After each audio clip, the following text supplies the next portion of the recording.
This memory module is the ones I've chosen. And again, part of it was availability. You could get these. They're 3200 megahertz DDR4. As far as cast latency, this is 16. Hopefully I got you the right stuff. Previously, the Intels, it really didn't matter. They didn't take advantage of the faster memory speeds. With the 12th gens, they definitely are taking advantage of the faster memory. So you can do that.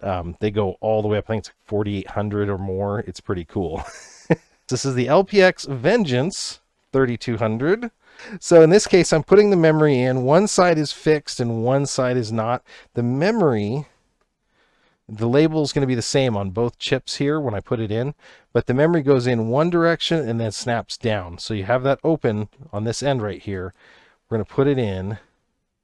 There we go. So that's in. We're doing good. Right there, we're seeing that this memory is coming up as 2133, which is the default on DDR4.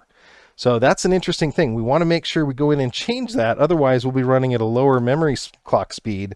Now, I turned on the XMP profile here. You see this right here? So you've got the enable for the XMP. So that's the memory I chose on this one. It's a good budget memory.